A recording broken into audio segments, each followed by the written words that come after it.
오늘도 무사히 하루 보내고 계십니까? 뉴스와이드 이상훈입니다. 국회에서 헌법재판관 3명의 임명 동의안이 통과됐습니다. 그런데 국회 표결 직전 한덕수 대통령 권한대행은 여야가 합의할 때까지 헌법재판관 3명의 임명을 보류하겠다고 밝혔습니다.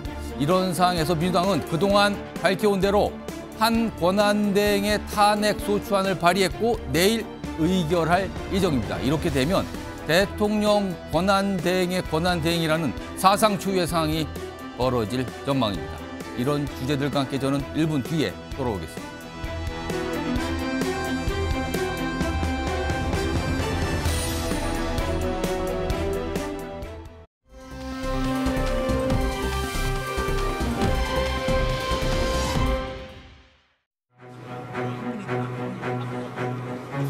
또한 정계선 선출한 미사일정 제3항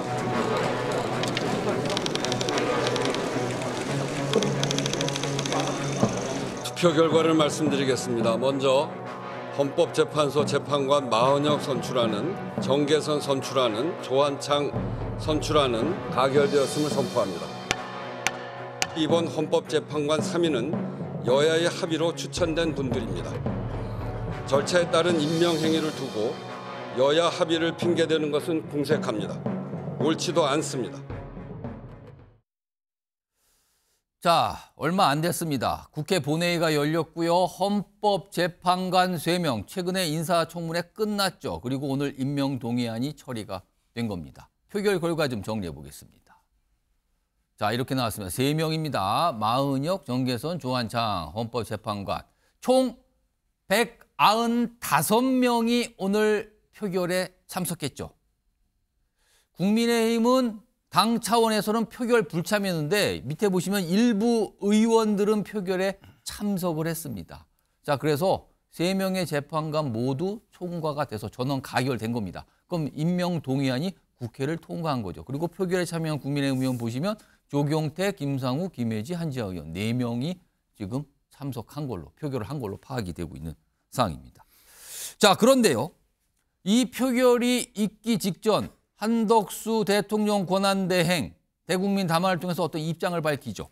그리고 그와 관련돼서 민주당 바로 반박, 비판을 하면서 또 다른 어떤 결정사항을 얘기합니다. 들어보겠습니다.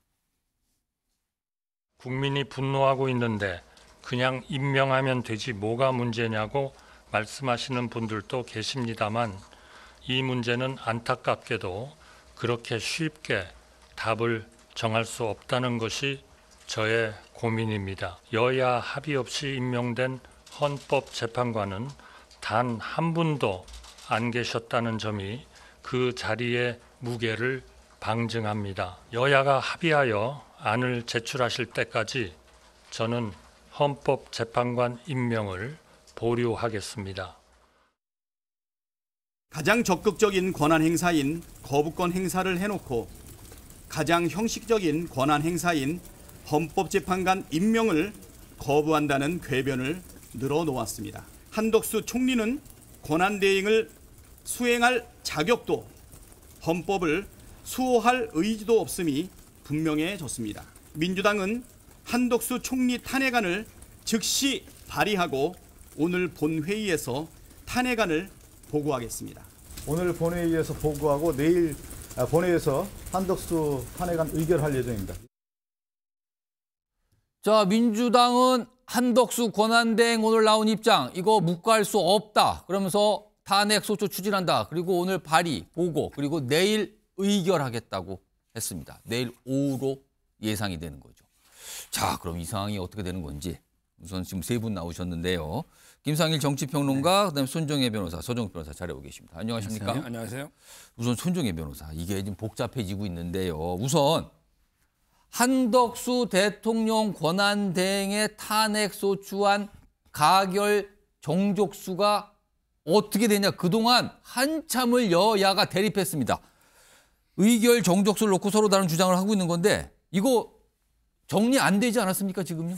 일단 해석의 문제로 귀결될 수밖에 없을 것 같습니다. 일단은 해석으로는요. 국무총리직을 수행하면서 국무총리의 신분을 유지하면서 생긴 사유의 경우에는 국무총리에 관련한 151석으로 정의되는 것이 맞을 것이고, 다만 이제 권한대행으로서 대통령의 고유 권한을 행사하다가 헌법과 법률에 위반되는 사안으로 이 탄핵소추안이 발의되는 경우에는 200석으로 해석하는 것이 타당한 헌법 해석이 아닐까라는 생각이 들어서요. 예. 현재 민주당의 탄핵소추안은 지금 국무총리로서의 행한 내란과 관련한 뭐 공모, 방조행위와 지금 권한대행으로 있었던 직 수행 이후에 발생된 것을 좀 혼합해서 청구하는 경우가 있거든요. 두 가지가 다 들어가 있어요. 지금 두 가지 네, 경우가. 그런 만큼 내일 탄핵소추 때는 그 국무총리 시절에 행한 위법과 위헌 사유를 명확하게 정리해서 탄핵소추를 해서 151석의 가결 요건을 충족하는 것이 조금 더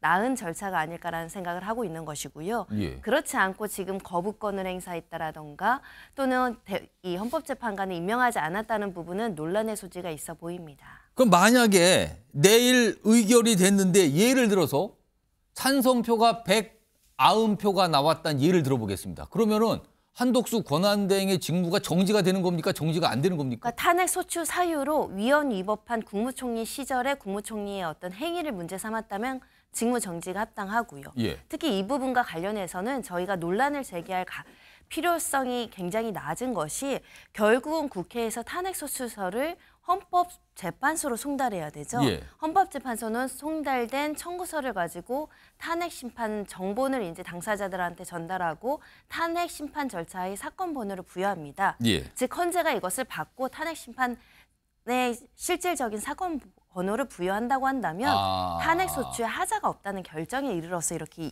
이행이 되는 것이기 때문에 내일 탄핵소추와 관련해서 소추의 의결 요건이 가결이 되고 국회에서 송달서가 헌법재판소로 가고 헌법재판소가 이거를 받아서 이 절차와 관련한 실질적인 진행이 이루어진다고 한다면 의결 요건을 충족했다라고 해석하는 것이 무리가 없을 것 같고요. 예. 다만 지금 대통령 신분으로서의 어떤 권한 정지에 대한 논란이 있기 때문에 그 부분과 관련해서는 민주당이 좀 정리를 해서 소추 사유로서 이 순전히 국무총리 시절에 국무의원으로서의 신분의 사유에 의한 탄핵인 점을 좀 명확하게 해야 해석에 논란이 없을 것 같습니다. 그러니까 권한대행 시절에 있었던 일까지 탄핵 소추 이유로 포함시킨다면 이게 복잡해진다 이 말씀이네요, 지금요. 자, 지금 이렇습니다. 이게 단순하지가 않은데, 예, 소정욱 변호사. 지금 이제 그 뭐 학설 빼고요. 예. 국회의원들 주장 다 빼고 예. 우리 그나마 이게 공신력 있는 데서 이제 놓은 거 예. 4개가 있어요. 예. 2016년에 입법조사처는요. 예. 그때는 3분의 2가 돼야 된다. 2016년. 2016년. 그다음에 그 이번에 국회 운영위 수석 전문위원도 예. 200석이 3분의 2다. 3분의 2. 2개 있죠. 예. 그다음에 이번에 입법조사처이자 우원식 의장 예. 지금 현재 입법조사처. 예. 너는 이게 뭐라 했냐? 예. 아까 우리 손 변호사처럼 총리 시절의 그 사유냐? 예. 그다음에 대통령 권한대행 사유냐 따라서 150. 다르다. 예, 다르다. 오. 이게 하나 넣었고요. 예. 그다음에 헌법재판소 주석서가 있습니다. 예. 헌법재판소 법 해설. 예. 거기에는 보면 이게 원칙은 권한 대행 때 사유만 가지고 탄핵하고 예. 3분의 2다. 이게 원칙이라는 거예요. 예. 따라서 저는 지금까지 4개를 보면요. 예. 4개를 보면 이게 무조건 150이다. 이런 사람은 없습니다. 최소한 권한 대행으로 행위일 때는 200석이 필요하다. 예. 이거잖아요. 예. 근데 지금 사유 5개 중에 예. 권한 대행으로서 행한 게 여러 개 있죠. 이걸 빼지 않는 이상 민주당이 예. 빼지 않는 이상은 이게 200석이 안 되는 거예요. 자, 그러면 대통령 탄핵하면서 190석 놓은데 야, 우리 대통령 탄핵도 절반이면 돼. 이래가 이게 탄핵된 거에 우기면 됩니까? 그렇잖아요. 명백하게 200석이 필요한데 150석이 통과돼 우기면 됩니까? 저는 이게 만약에 200석 안 되면요. 예. 그냥 한덕수 대행은 대행으로서 본인은 행사하고요. 예. 그다음에 최상목 대행이 행사하는 게 아니에요. 그냥 한덕수 대행이 나는 200석을 부결 선언하고 예. 그대로 이게 권한 대행직을 수행하면 돼요. 그러면 이게 목마른 사람이 우물 파듯이 민주당이나 뭐 예를 들어 국회에서 헌재에다가 권한 대행 심판이나 가처분 하든지 예. 그냥 저는 한덕수 대행은 통과 안 됐다고 선언하고 그대로 이 직무를 대행으로 의연하게 담대하게 직무 수행하면 됩니다. 이게 지금 복잡해져요, 지금. 이게 가결이 찬성표가 얼마나 나야 된다를 놓고도 지금 서로 다른 주장, 그리고 아까 말했지만 해석의 여지가 조금씩 다른 내용들이 그동안 있었거든요. 아무튼 이거는 차치해 두고요. 이거는 결국에는 헌재로 넘어가게 되면 헌재가 최종적으로 또 판단하는 상황이 가는 것 같아요. 이런 상황에서 만약에 한덕수 권한대행마저도 탄핵 소추가 될 경우는 이게 어떻게 되는 겁니까? 화면 좀 보겠습니다. 이게 처음 또 벌어지는 일이 되는 거거든요. 그러니까 지금 언론에서 쓰는 표현은 권한대행의 권한대행, 한덕수 권한대행이 직무가 정지되면 또 다른 권한대행이 발생한다. 그러니까 이 순위가 원래 있거든요. 정부에서 정해놓은 이 법상. 만약에 가정을 해보겠습니다. 한덕수 대통령 권한대행이 탄핵 소추가 됩니다. 자, 그렇다면 다음 순위는 최상목 부총리입니다. 기재부 장관 겸 부총리. 그럼 최상목 권한대행 체제가 되는 거죠. 그러면 최상목 권한대행은 일단 대통령을 권한대행해야 되는 거예요. 그리고 지금 한덕수 권한대행은 국무총리이기도 하거든요. 근데 직무가 정지되면 총리의 권한대행도 된다. 이렇게 또 보이거든요. 그리고 기재부 장관 원래 일을 하게 되는 거죠. 그러면 엄격히 보면 1인 3역을 맡게 되는 거 아닌가? 그래서 정부 부처 관계자가 이런 얘기를 해요. 원래는 경제를 담당하는 부총리인데 권한대행이 될 경우는 외교, 국방까지 다 맡게 된다. 경제 분야의 집중도가 떨어질 수밖에 없는 거 아니냐. 이런 얘기까지 나오고 있습니다. 그래서 가뜩이나 불안한 경제, 불확실성이 더 커진 거 아니냐. 이런 지적까지 나오는데 김상일 정치평론가. 가뜩이나 지금 사실 혼란이에요. 근데 권한대행마저 탄핵 소추가 되고 또 다른 권한대행, 다음 순위 권한대행이 나오게 되면 이게 어떻게 되는 겁니까 도대체? 일단 먼저 분명히 해야 될 것은 예. 이 혼란이 해소되는 것, 예.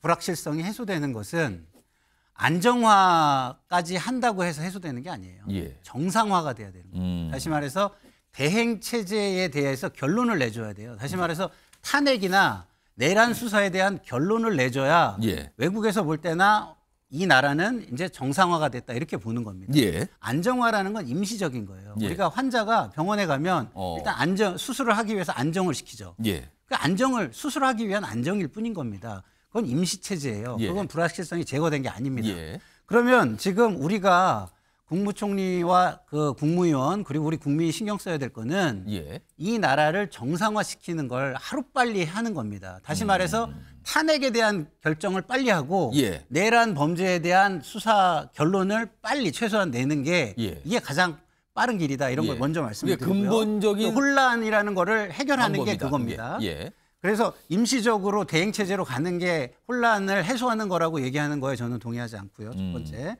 두 번째는 1인 3역을 하게 된다고 하는데 그렇지 예. 않습니다. 왜냐하면 국무총리가 사실상 그 직무가 정지가 되면은 예. 국무총리에 대한 직무 정지된 것을 대통령이 예. 그 역할을 하는 사람을 국무위원 중에서 지정하게 돼 있어요. 예. 정부조직법에 의해서. 예. 그러면은 최상목 그 부총리가 권한대행이 되면 예. 권한대행으로서 국무위원 중에 한 명을 예. 그 역할을 지정을 해서 시키면 되는 겁니다.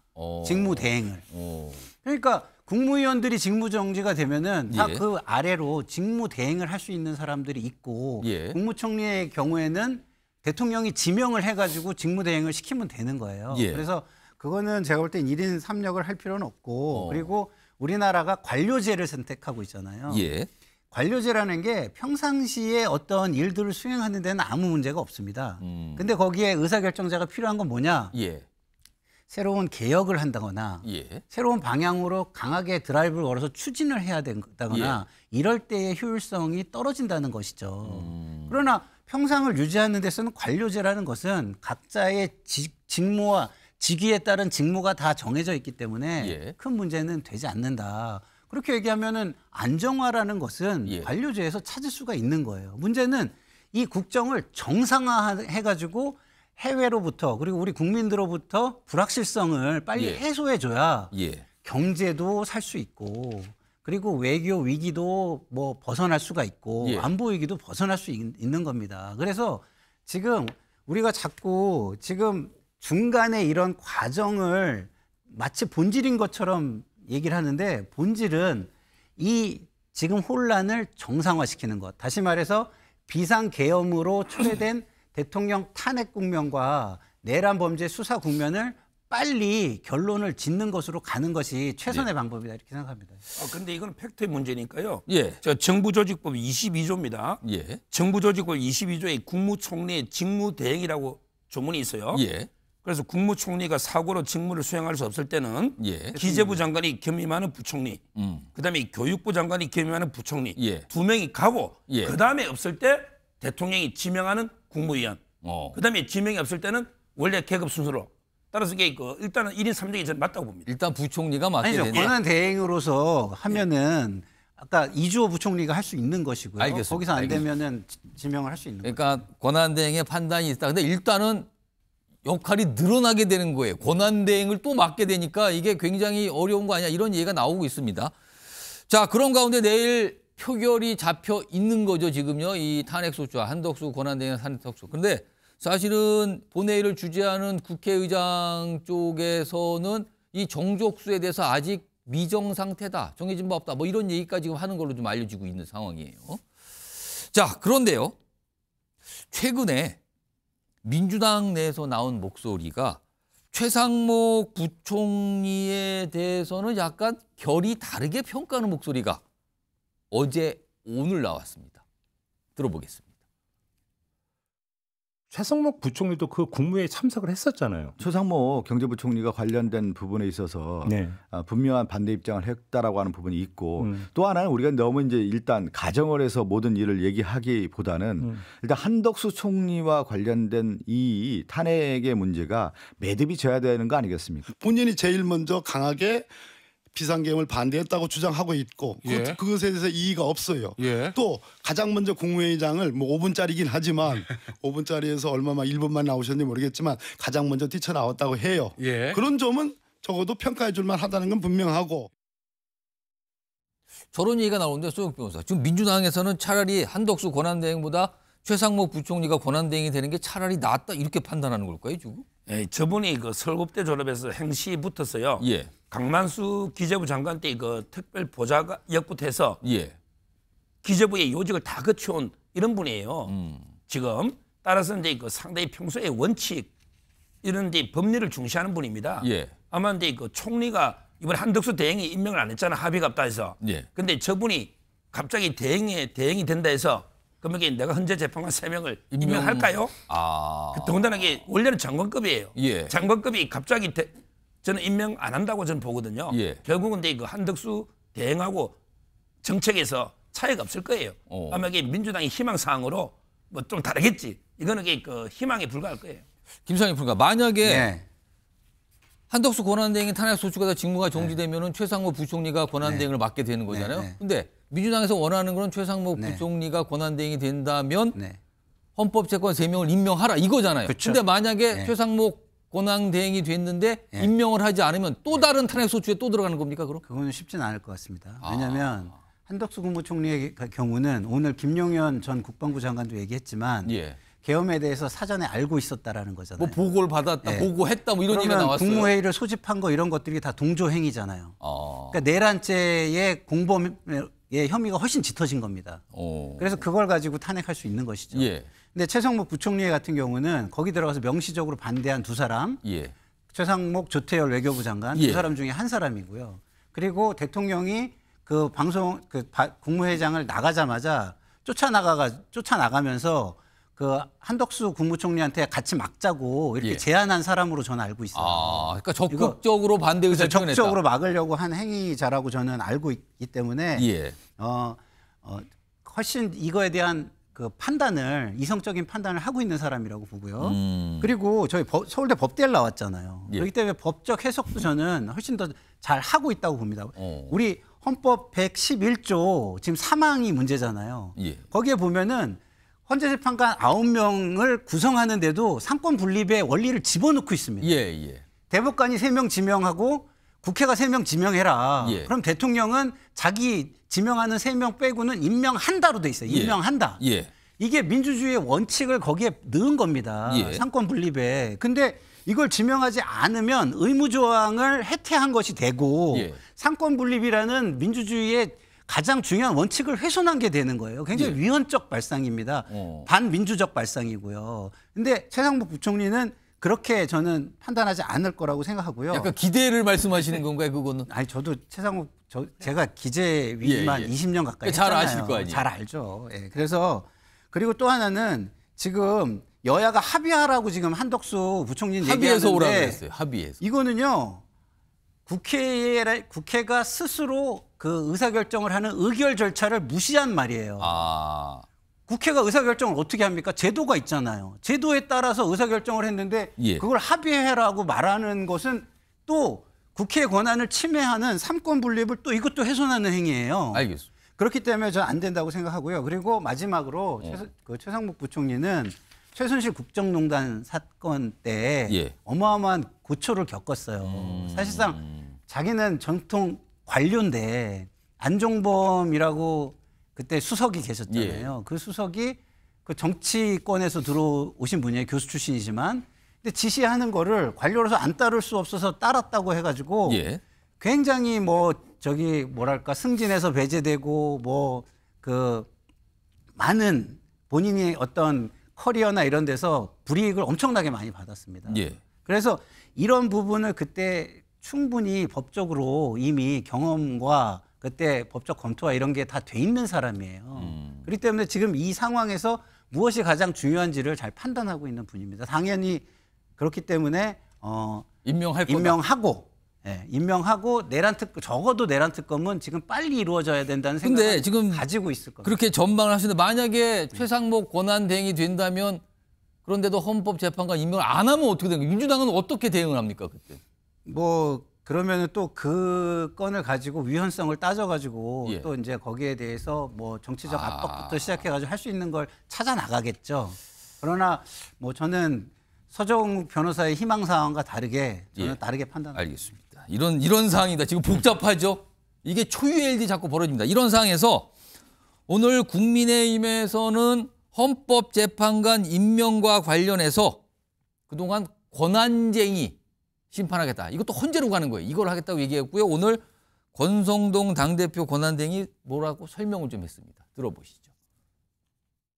탄핵 소추인인 국회가 탄핵을 심판하는 헌법재판관을 추천하는 것은 마치 검사가 판사를 고르는 것과 마찬가지입니다. 그것도 전체 3분의 1에 해당하는 9명 중 3명씩이나 추천하는 것은 탄핵 심판의 공정성을 매우 크게 훼손하는 것입니다. 국회가 추천한 헌법재판관 3인 임명을 함부로 강행하면 탄핵 심판 자체가 무효화될 수도 있는 중대 사안입니다. 여당에서는 저런 목소리가 나오고 있는데 손정혜 변호사. 지금 국민의힘에서 오늘 헌법재판관 3명의 임명 동의안 통과됐거든요. 그런데 그동안 예고하기로는 권한쟁의 심판을 한다 그랬어요. 그러니까 대통령 권한대행이 이걸 임명할 수 있는가 없는가를 따져보겠다는 거거든요. 그럼 이 권한쟁의 심판 역시 헌법재판소로 가는 거 아닙니까? 그렇다면 지금 진행 중인 윤석열 대통령에 대한 헌법심판보다 이게 먼저 판단을 헌재가 해야 되는 상황이 되는 겁니까 또?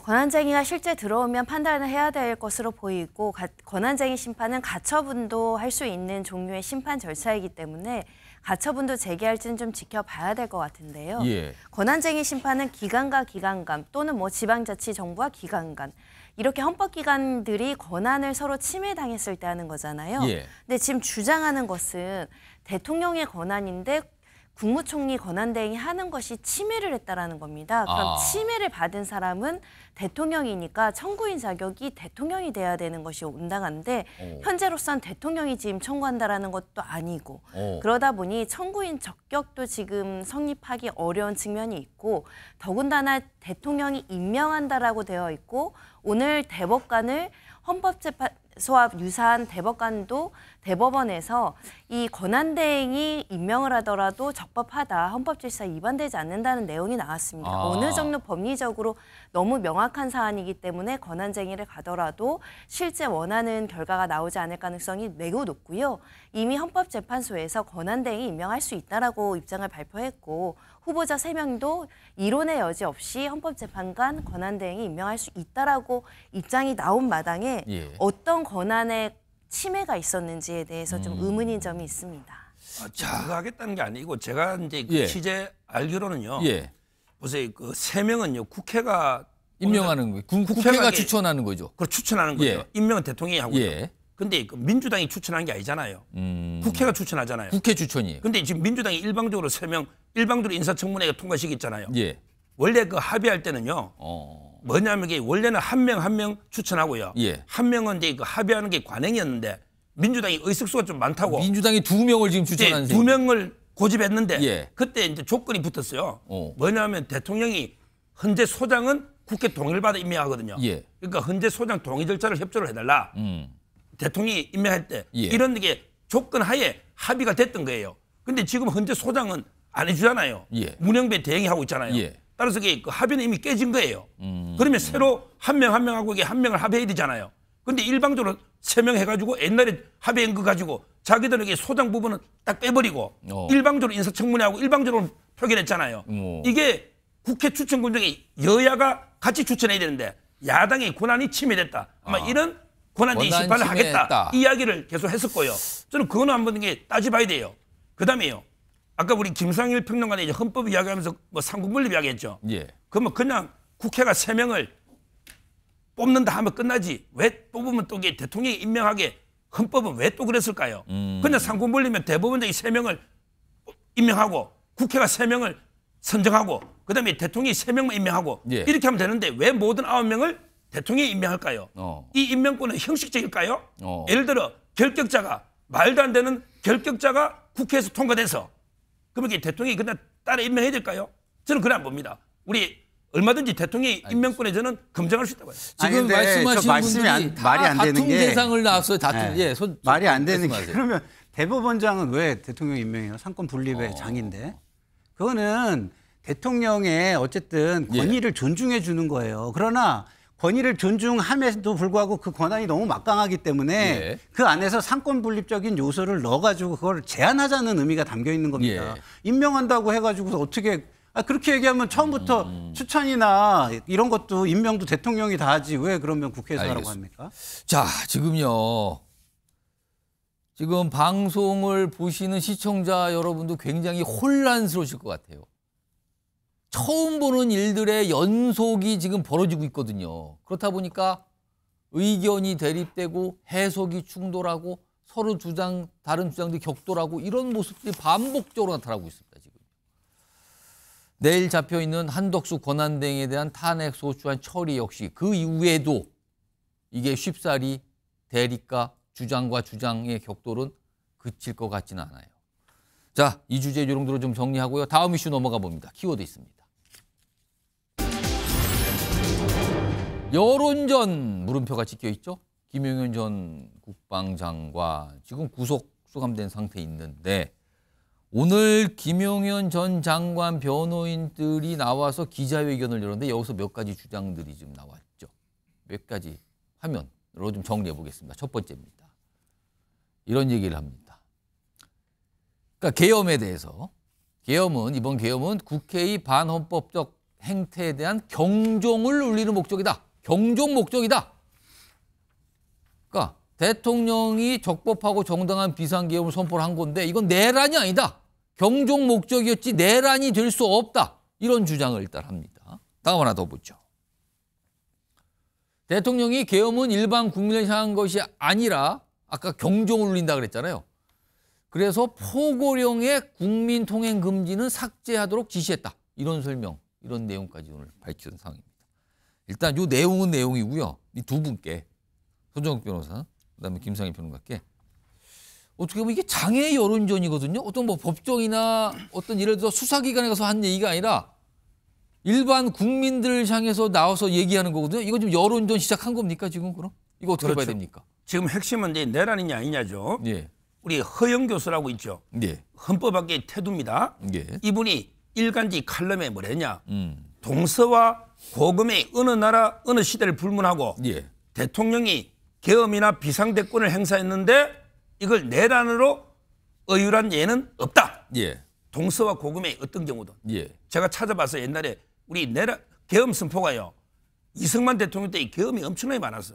그때 국회를 막 마비시키고 국회의원들을 차에 태우고 예. 체포를 하고 그래서 부산에서 발췌 개헌을 하고 4.4.5 개헌도 하고 예. 그다음에 박정희 대통령 때도 부마 그때 민주운동 기억나시죠? 그때도 국회를 막 김영삼 제명을 하고 온갖 조치를 해도요. 예. 이때 뭘 했냐면 계엄을 해제해라. 또는 독재 정부 타도하자. 독재 물러가라. 이렇게 시인했어요. 근데 이걸 내란이다. 저는 그 금시초문입니다. 아니 대통령이 어떻게 내란이 되죠? 대통령이 지금 이걸 전두환 대통령 판례 전두환은 대통령 때 계엄한 게 아니에요. 예. 보안사령관 때 예. 권력을 찬탈하기 위해서 계엄했던 거예요. 따라서 그 판결은 자꾸 그 판례는 다른다. 예. 대통령이 계엄 가지고 내란을 운운한 전 세계 동서고금에 한 나라도 없다는 게 허영 교수 칼럼입니다. 예. 제 말은 지금 이게 저는 이게 왜 내란 이야기가 나오는지 이해를 못해요. 대통령이 계엄하는 게 계엄 요건 안 맞으면 풀면 되지. 국회를 어떻게 저는 어느 정도 막아도 이게 내란 아니다만 내란이라는 거는 국토를 참전하거나 알겠습니다. 이런 거잖아요. 그러면 그걸 오늘 이야기한 거예요. 내란에 대한 주장, 그게 다툼이 있다 말씀인데 그러면 내란 부분을 빼고 이번 계엄 선포와 관련해서 직권 남용 부분에 대해서는 어떻게 판단하세요? 자, 그러면 이게 그 대통령의 고도의 정치 행위잖아요. 예. 이걸 일개 법원이나 경찰이 야 권한을 남용해서 안 해서 이거는 국회만이 판단할 수 있는 거예요. 정치적으로 국회에서 볼 때 계엄 요건 아니야. 풀었잖아. 예. 국회에서 보니까 맞다. 예. 그러면 계엄하는 거예요. 제 말은 이게 일개 경찰이나 법원이 이게 바로 사법권의 내재적 한계입니다. 알겠습니다. 요거 손정혜 변호사는 어떻게 판단하세요? 내란죄 부분에 대해서 오늘 네. 내란 아니다라고 지금 주장을 했어요. 지금 김용현 전 장관의 변호인들이. 그리고 서정욱 변호사도 그 취지의 설명을 지금 했습니다. 이거 어떻게 보십니까? 대통령이 내란죄의 주체가 될 수 없다. 이것은 헌법과 형법의 해석에 명백하게 반하는 해석이죠.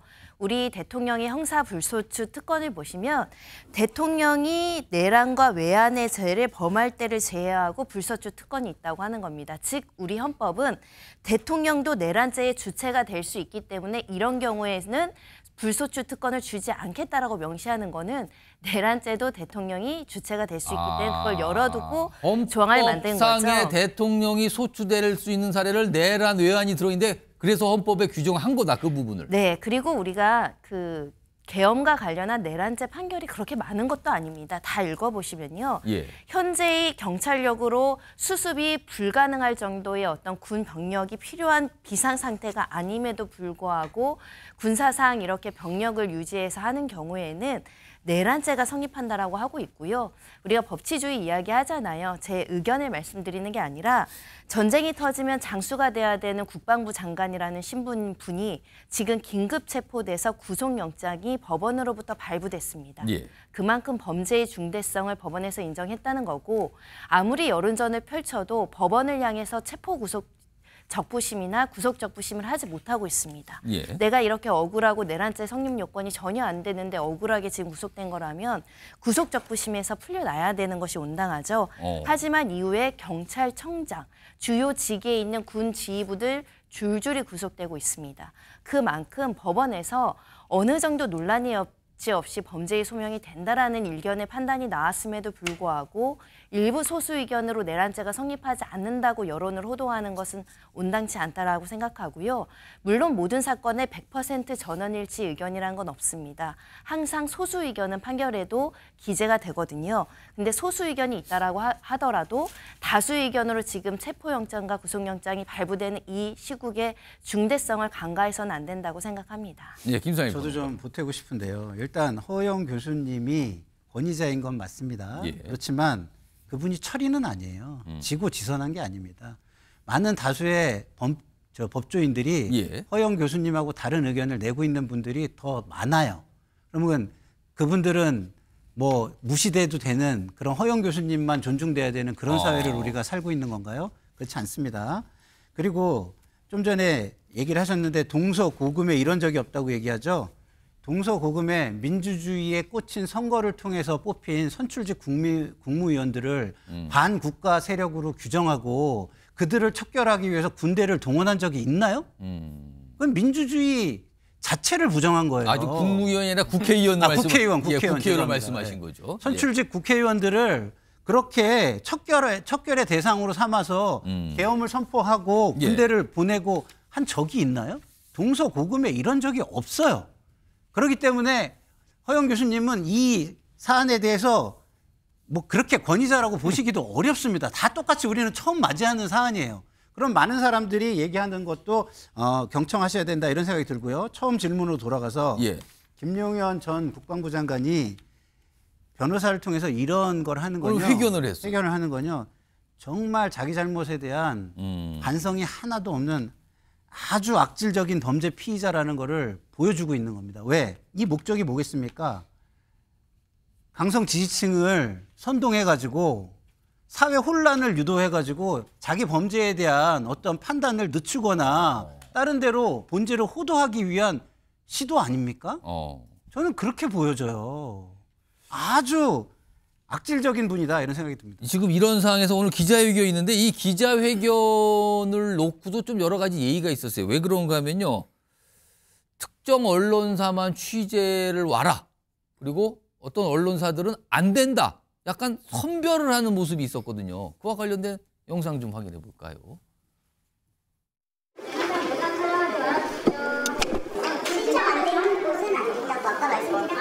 그 신청은 누가 해야 돼?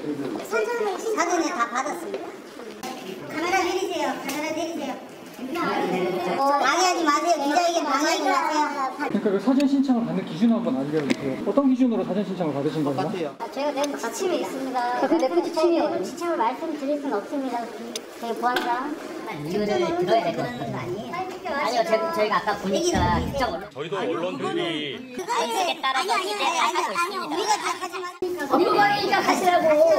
저희가 업무방해 침해야. 지금 언론 자유를 언론 자유가 아니라 초상권 침해라고. 가세요. 경찰관 신고하는 분. 자, 지금부터 체증을 시작합니다. 업무방해 하시는 분들 체증을 시작합니다. 자, 손정혜 변호사. 오늘 기자회견을 사실 언론사를 선별적으로 허용을 했어요. 어떤 언론사는 안 되고 어떤 언론사는 되고 이런 모습이 좀 있어서 약간 저런 모습이 나타나는데 이거 어떻게 봐야 됩니까? 굉장히 안타깝습니다. 헌법 질서 수호 관점에서 보면요. 이미 수사에 협조하지 않고 탄핵 심판 절차를 지연하고 비협조적인 것도 법치주의 헌법 질서의 어떤 질서를 존중하지 않는다는 게 명확하게 드러났는데 언론사를 대하는 태도도 보십시오. 나한테 유리한 언론, 나한테 불리한 언론을 분리하고 나눠서 언론 출판의 자유를 지금 제약을 하는 겁니다. 어떤 상황에서도 공식적으로 언론사, 보도사로 등록된 언론사에 대해서 차별적 조치를 할 수 없습니다. 그거를 과거에 우리는 군사정권 때 언론의 재갈 물리기라고 했고 언론 탄압이라고 이야기했습니다. 그래서 거슬러 올라가면 포고령에 언론 집회 결사의 자유도 제한됐습니다. 단시간이긴 하지만 언론사도 이 포고령으로 언론 출판의 자유를 제약당한 거나 마찬가지의 상황에서 또다시 관련한 어떤 언론 취재의 자유를 이렇게 임의적, 일방적, 자의적인 기준으로 너희는 와, 너는 오지 마 이렇게 제약을 한다는 것은 그만큼 언론에 대한 존중이 없었고 언론 출판의 자유라는 헌법 정신을 제대로 해석하지 못하고 있다는 것이 단적으로 드러났다. 매우 부끄럽습니다. 자, 이런 모습까지 사실 좀 있었어요. 그래서 여러 가지 좀 논란이 좀 됐습니다. 이 부분에 대해서는요. 자, 이 주제 이 정도 좀 마무리하고요. 다음 이슈 좀 넘어가 보겠습니다. 이번에는 수사 사안과 관련돼 있습니다. 공수처 얘기가 좀 들어가 있죠. 키워드 있습니다. 공수처가 윤석열 대통령에 대해서 3차 소환 통보를 했습니다. 3차 소환. 어제죠. 어제 오전 10시까지 과천에 있는 공수처 사무실로 나오세요 했는데 이게 뭐 응하지 않았잖아요. 2번째였는데 소환이. 네, 그래서 오늘 3번째 소환 통보가 있었습니다. 화면으로 좀 정리해 보겠습니다. 자, 바로 이겁니다. 오는 29일 오전 10시 출석하라. 29일이면 이거 일요일 아닙니까 지금요? 일요일 오전 10시 출석하라. 이렇게 돼 있는데 요거는 서정욱 변호사께 지금 질문을 몇 가지 드려볼게요. 우선 윤석열 대통령 29일 오전 10시로 다시 한번 3차 통보가 된 거예요. 소환.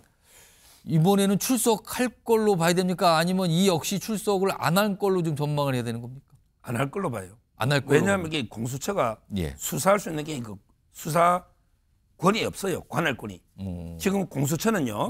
직권 남용이 수사할 수 있으니 내란까지 할 수 있다는 거예요. 그러면 이게 직권 남용이 무거워요. 내란이 무거워요. 한마디로 이게 우리가 폭행 사건이 관할이 있으니까 나 살인 사건까지 수사하겠다는 거예요. 그게 폭행과 살인이 같습니까? 직권 남용과 내란이 같은 유형의 범죄입니까? 관련 사건이라는 것도 어느 정도 뭐 상상적 경합처럼 이게 기본적인 사실이 비슷할 때 하는 거잖아요.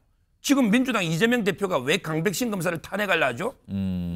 그게 신앙림 씨한테 책 2권 사고 1억 6,500에 부패거든요. 그런데 그걸 윤석열 대통령이 명예훼손으로 하니까 아니 검찰이 명예훼손 수사권이 있냐? 없다고 탄핵하려 하잖아요. 그런데 그건 관련 사건이 있거든요. 부패가. 따라서 제 말은 그 관련 사건의 범위를요 무한정 확대하면 안 돼요. 작은 걸로 아주 가벼운 직권남용 꼬리를 가지고 예. 우리 어마어마한 내라는 어마어마한 죄입니다. 사형무기 대통령까지 수사하는 죄예요. 예. 이게 수사권이 있다면 그럼 내란 수사권이 있다고 했어야죠. 그렇잖아요. 공수처법을 만들 때 예. 내란하고 외환은 워낙 중요한 게 제일 기본이에요. 우리 법에 만들 때. 예. 그러면 이게 내란 외환죄도 공수처가 수사할 수 있다. 이걸 딱 넣어놨어야지. 뺐잖아요. 근데 직권남용하니까 내란까지 한다.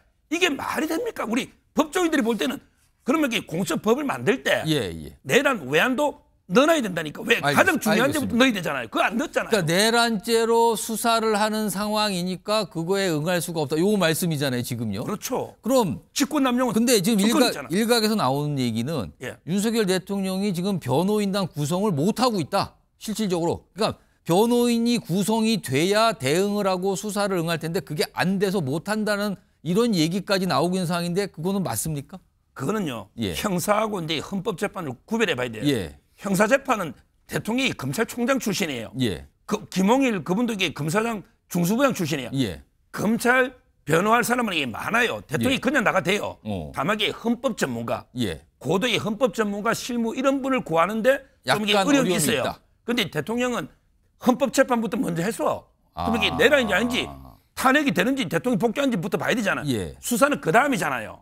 따라서 이게 지금 헌법재판에 총력을 기울여서 변호인 선임하고 있고 제가 보기에 형사는 변호인 때문에 안 나가는 게 아니고 우리 헌법에도 내란 외환죄가 규정돼 있잖아.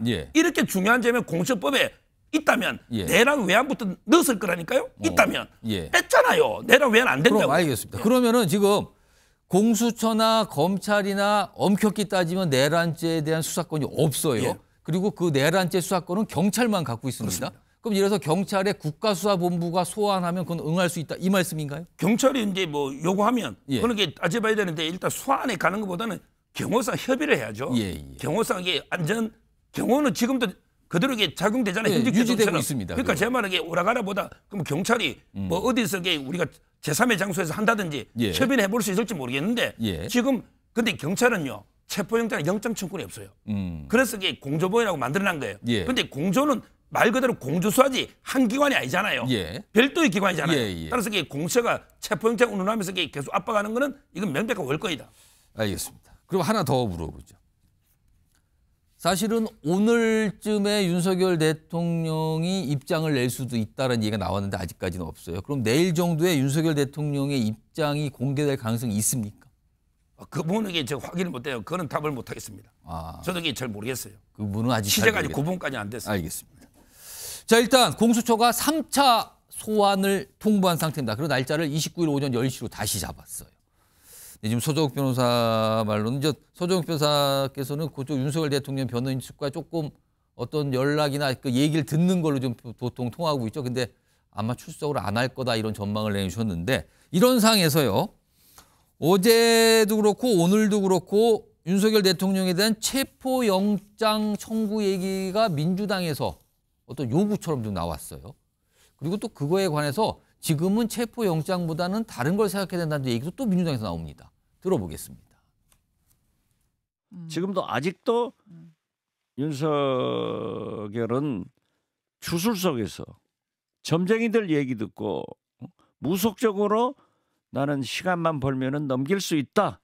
개헌론과 거국내각론을 틔우면서 국민의힘에서도 개헌론을 계속 부르짖는 걸 보면은 이런 분들과 일련의 관계가 있지 않느냐. 저는 이것을 빨리 차단하는 것은 거듭 말씀드리지만은 윤석열을 빨리 긴급 체포해서 세상과 격리시켜줘야 돼요. 현재 체포하면 그때로부터 48시간 이내에 구속영장을 청구해서 법원의 판단을 받아야 되고 맞습니다. 그때부터 구속기간이 시작되고 기소기간에 쫓기게 되는 겁니다. 그래서 국회의 탄핵 절차도 같이 봐가면서 공수처의 수사 상황이 어떤지 저는 알지 못합니다. 그러나 처장은 가장 잘 알 겁니다. 바로 그런 측면에서 그것을 단단하게 챙길 필요가 있다. 자, 손정희 변호사 법조인이시니까 지금 공수처가 2번에 걸쳐 소환 통보를 했는데 불응이거든요. 그 3차 통보를 했습니다. 앞서서는 공수처가 3차 소환을 할 것이냐 아니면 체포영장 청구를 할 것이냐 고민 중이다 이런 얘기가 나왔는데 결국에는 3차 소환 통보거든요. 공수처는 왜 체포영장 청구를 선뜻 못하고 있는 걸까요? 알 수는 없으나 최소한의 대통령으로서의 예우를 지키기 위해서 영장에 의한 인신 구속이 아닌 스스로 나와서 자발적으로 소환 조사에 응하는 최후 마지막 기회를 줬다 이렇게 해석할 여지가 있고요. 특히 이 사건은 구속 사건이고 내란외환은 무기징역 사형의 중대한 혐의를 받는 죄이기 때문에 필요적 변호 사건입니다. 예. 그래서 만약에 변호인 선임계가 들어오지 않으면 국선 변호사라도 선임해서 조사를 해야 되는 사건이기 때문에 그런 절차를 고심하고 있는 상황으로 보이지만 일단 3차 소환 이후에는 사실 4차 소환, 5차 소환은 사실 수사기관의 권위가 땅에 떨어지는 상황이 될 수밖에 없기 때문에 예. 3차 소환을 마지막으로 영장 검토를 하겠다 이렇게 결론을 내린 것으로 추정됩니다. 자, 이런 상황에서요. 오늘 헌법재판소가 윤석열 대통령 탄핵심판 관련해서 업무 설명을 좀 내놨고요. 앞서서 윤석열 대통령 측 석동현 변호사도 현재 요 과정에 대해서 좀 설명한 게 있어요. 요건 며칠 전 얘기거든요. 두 가지 내용 묶었습니다. 들어보시죠. 현실적으로 27일 날 변론 헌재 정확히 이름이 뭐죠? 네, 그런 절차가 있는 것과 관련한 어떠한 입장이나 또 대처가 있을 수도 있지 않겠느냐.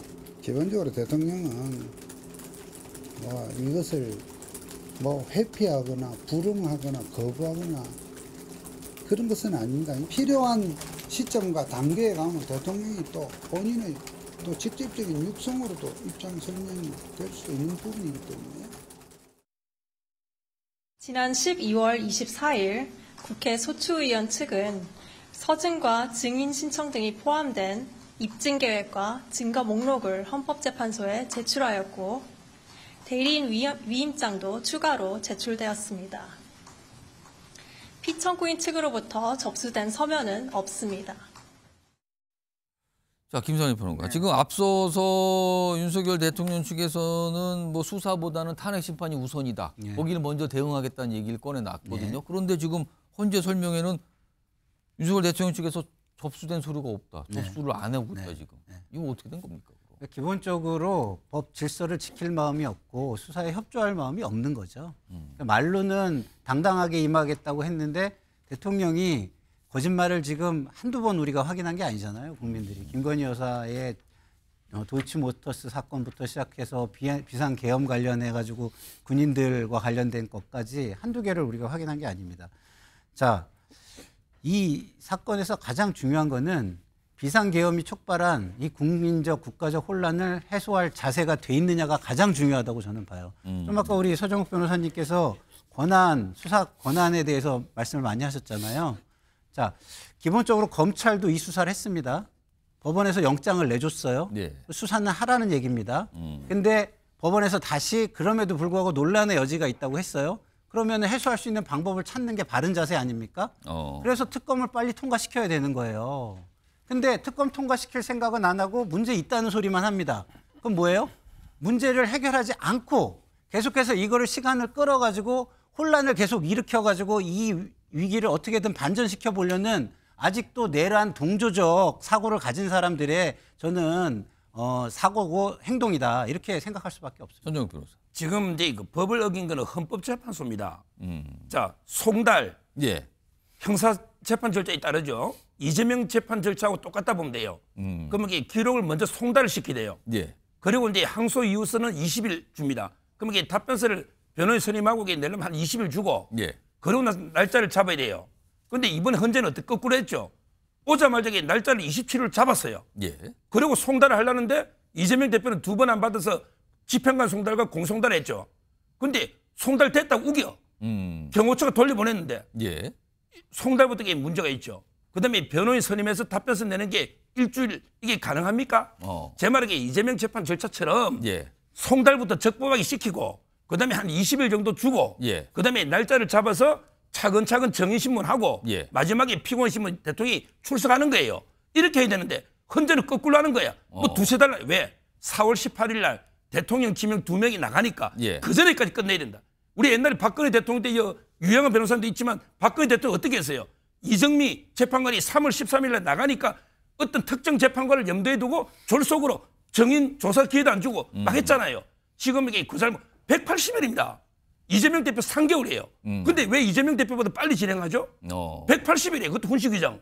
제 말에 지금 헌재가 졸속으로 무리하게 서두르고 있다. 이렇게 봅니다. 아니 서정욱 변호사님 말씀을 들어보면 법원이나 헌재가 우리 사회 갈등의 최종 결정자라는 걸 완전 부인하는 것 같아요. 서 변호사님이 그 최종 결정자인 것처럼 지금 말씀하시는 거예요. 지금 그 사법기관이에요. 예? 사법기관에서 판례를 근거로 한 걸 가지고 위법이라고 저렇게 얘기하시면 빨리 헌재를 고발하셔야죠. 알겠습니다.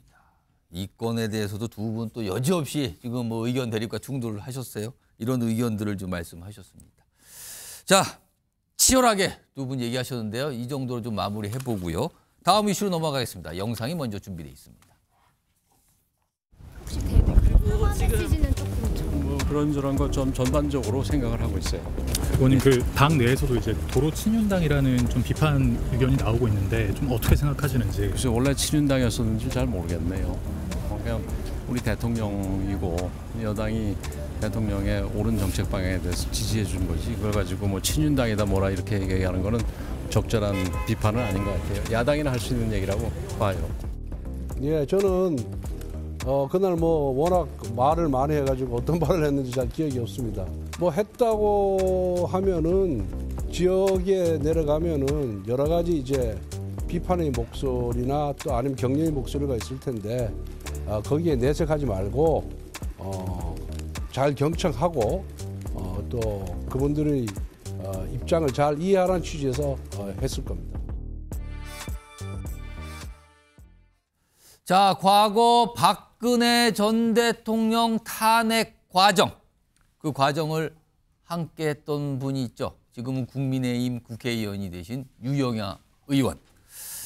이번 탄핵 정부 바라보는 아마 심정이 좀 남다르실 것 같기도 합니다. 그래서 오늘 좀 특별히 모셨는데요. 뉴스와이드가 지금부터 만나보겠습니다. 유영아 국민의힘 의원 나와 계십니다. 안녕하십니까? 네, 안녕하십니까? 자, 우선 많은 분들이 제가 오늘 유영아 의원 이 인터뷰가 있다 그러니까 몇 가지 질문 추천을 해주시더라고요. 근데 그 중에 하나가 이게 있었어요.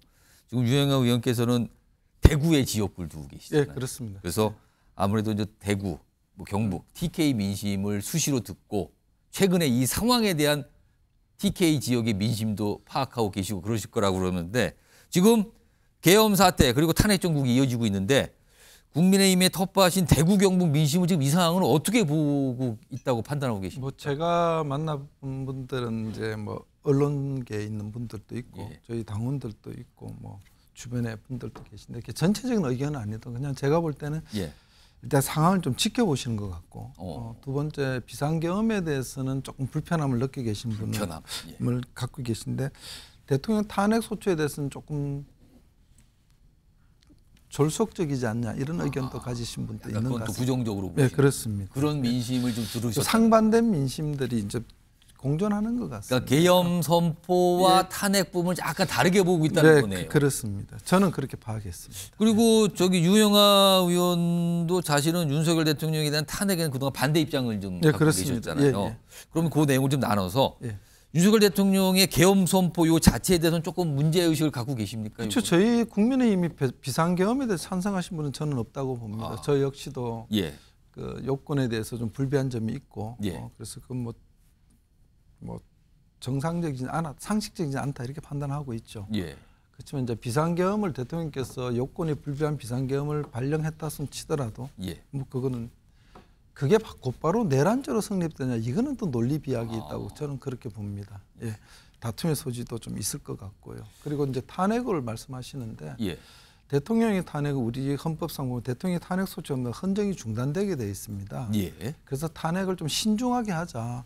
탄핵 소추가 발의되면 거기에 또 관련법의 절차에 대한 청문 절차도 있고 있습니다. 그래서 정확하게 사실관계 파악하고 파악된 사실관계에 부합되는 증거가 있는지도 확보해보고 그런 다음에 이제 탄핵 소추안을 만들어서 하면은 그거는 누구한테도 어느 정도 이해가 되지만은 지금은 곧바로 이걸 뭐 내란죄 수개로 해가지고 탄핵 소추안이 올라오니까 그런 부분 저희가 동의하지 못한 부분이 있으니까 탄핵을 반대했던 그러니까 거죠. 지금은 야당 주도로 너무 서둘러서 지금 탄핵 소추에 그렇죠. 들어갔다. 다만 그 절차가 좀 지켜지고 신중하게 판단됐다면 그 이후엔 좀 다르게 볼 수 있다. 이 말씀인가요? 그렇습니다.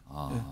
지금 사실은 계엄령 선포가 나온 뒤에 이게 국회의 의결을 통해서 이제 해제가 됐거든요. 네네. 근데 그 상황을 놓고 사실 윤석열 대통령의 계엄령 선포가 굉장히 위험한 행동이 나타났다. 그리고 그 이유에 대해서 이거에 대한 비판이 많으면서 당시에 물론 이제 탄핵 소추가 이루어지기 전에 윤석열 대통령의 직무 정지를 시켜야 된다는 주장이 나왔거든요. 그래서 하야액이 나왔는데 직무 정지 자체는 좀 필요했다고 보십니까? 저는 그게 헌법상 안 맞다고 보죠. 저희 헌법에서는 대통령 유고를 하야나 탄핵 심판을 파면이나 대통령 사망 이게 이제 고리되는 거 아닙니까?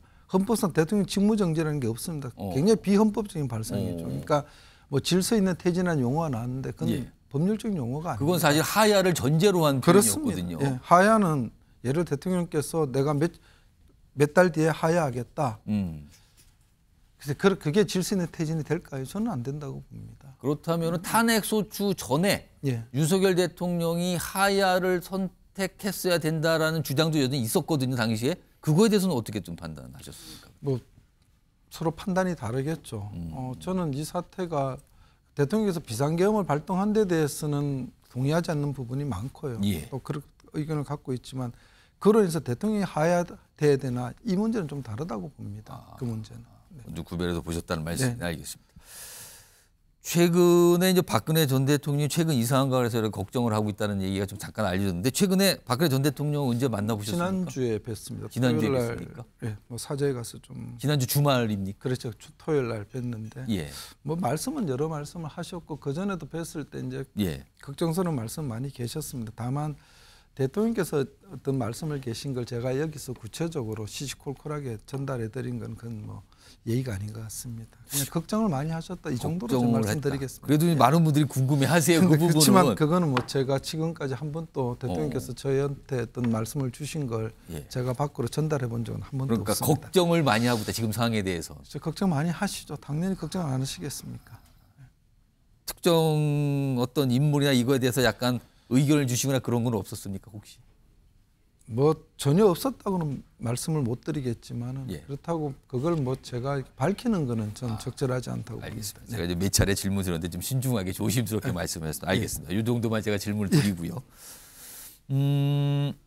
요거는 좀 다른 맥락인데 지금이 굉장히 좀 뭐랄까 정치적으로 혼란스러운 상황이잖아요. 근데 이 부분은 글쎄요 좀 밝히실 수 있을 것 같은데 박근혜 전 대통령께서 특히 유영하 의원께 좀 당부하신 말씀이 있을까요? 그건 제가 뭐 어느 언론에도 얘기 드렸듯이 이제 되게 위중한 상황이고 엄중한 상황이니까 말이나 행동할 때 좀 진중하게 했으면 좋겠다 이런 말씀을 진중하게 좀 신중하게 그건 뭐 당연히 어른으로서 하실 말씀이고 또 제가 받아들일 말이고 그렇게 판단합니다.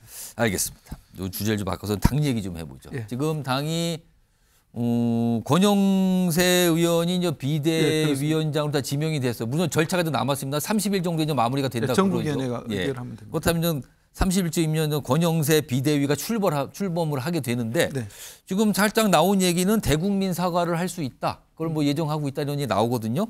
근데 당내에선 또 일각에서는 사과 입장 내는 것에 대해서 약간 반대 목소리도 있다 그러네요. 당내 또 모르겠고 이제 지지층에서도 이제 그런 의견이 좀 있습니다. 왜 사과를 해야 되냐는 목소리가 있습니까? 그래서 저는 지난번에 저희가 비상계엄에 대해서는 저희 당에서 또 국민의힘에서 국민들께 불편을 드린 데서 송구하다는 말씀을 드렸고요.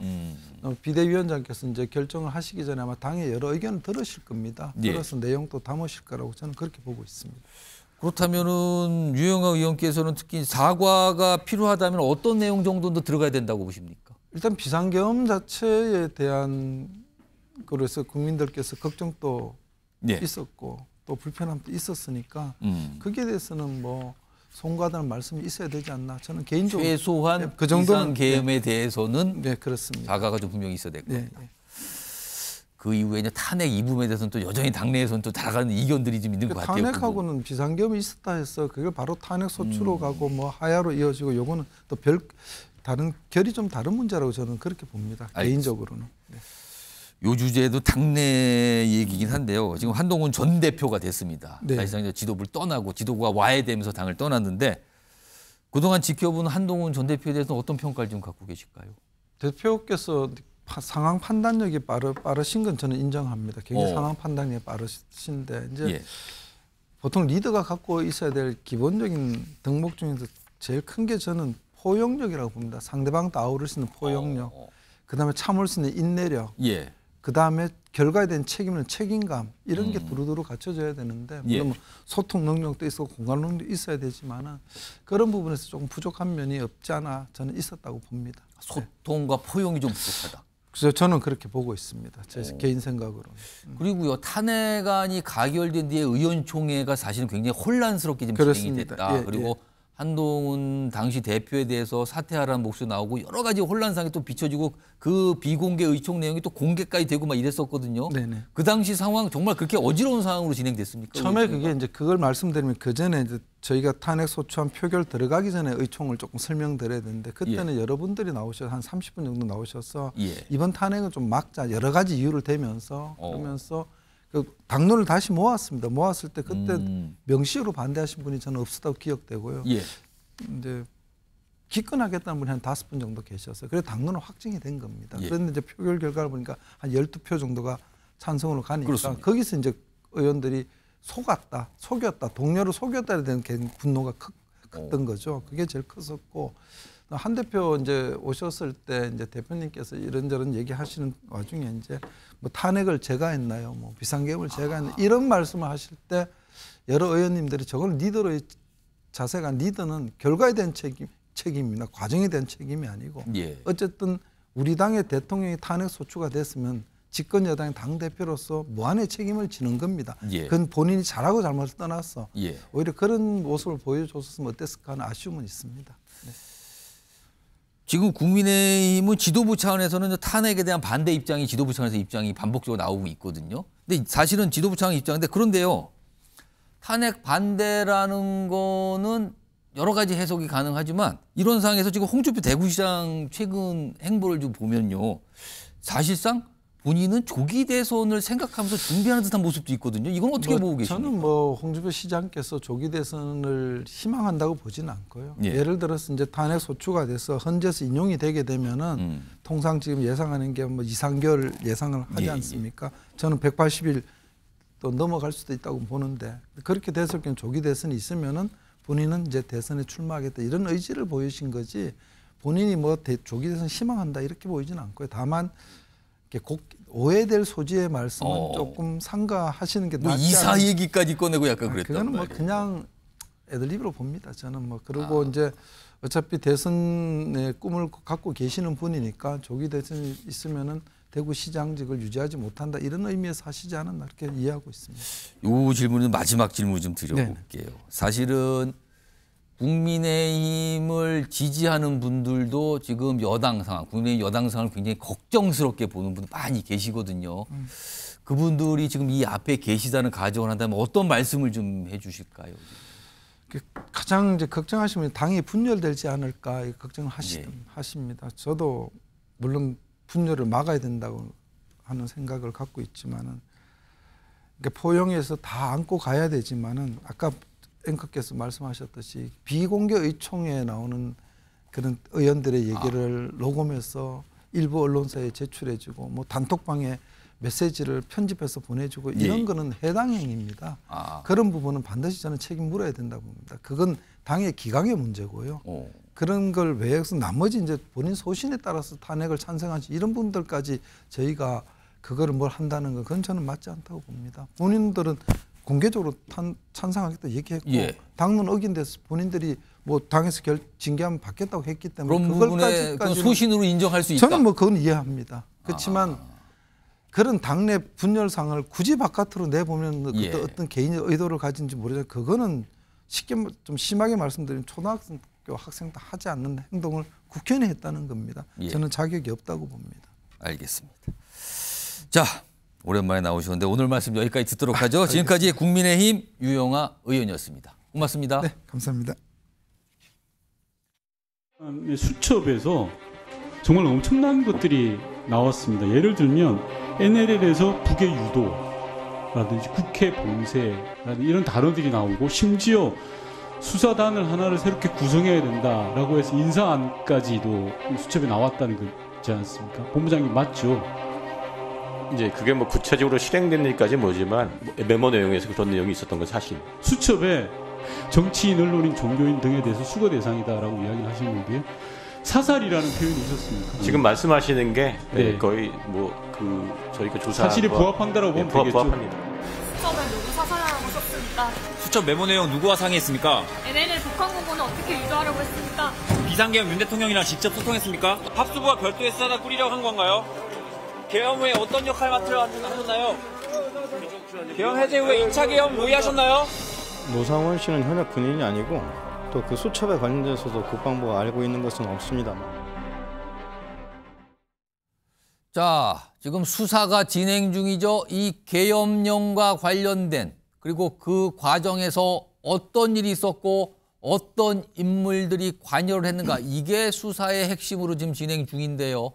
요즘에 많이 거론되고 최근에 등장했던 바로 이 인물 전 정보사령관 노상원 전 사령관 얘기입니다. 계속 나오고 있습니다. 지금요.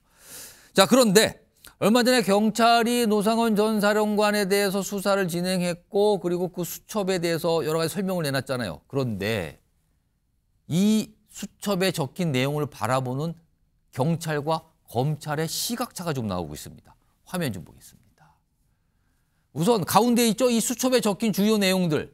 뭐 국회 봉쇄, 정치인 등등등 수거 대상이다. 그리고 국회에서 설명이 나왔죠. 뭐 사살 이런 표현도 있었다. 그리고요, 뭐 NLL에서 북한의 공격 유도, 특히 이게 북풍 유도 아니냐, 뭐 이런 얘기가 나오는데 이런 것들이 적혀 있었다는 거예요. 이 수첩에요. 한 60페이지 조금 더 되는 작은 수첩인데 여기에 이런 것들이 기록돼 있었다는 거죠. 자, 그런데 이걸 놓고요, 경찰에서는 노상원 전 사령관 지금 계엄의 2인자다. 어떻게 보면 계엄의 기획자, 설계자로 볼 수도 있다. 그러니까 이번 계엄, 뭐 내란 관련해서 스모킹건이다. 이런 보는 시각을 갖고 있는데 반면에 지금 이 검찰 쪽은 좀 넘어갔단 말이에요. 검찰에서는 그냥 김용현 전 장관의 조언자 정도로 보이는데요. 그리고 이 수첩에 적힌 내용이 이게요. 언제 작성을 한 건지 의도가 뭔지 이거 불분명하고 신빙성이 과연 있는 건지 혼자 상상만 해서 적은 건지 이걸 알 길이 없다. 약간 이런 시각차를 보이고 있는데 자, 두 분 패널 나오셨는데 이 얘기 좀 해보겠습니다. 최수영 시사평론가 그리고 박원석 전 국회의원 자리하고 계십니다. 안녕하십니까? 네, 안녕하십니까. 우선 최수영 평론가. 네. 검경의 시각차가 나타나고 있는데 이거 어떻게 봐야 됩니까? 좀 애매한 지점이 있죠. 근데 저는 이렇게 봅니다.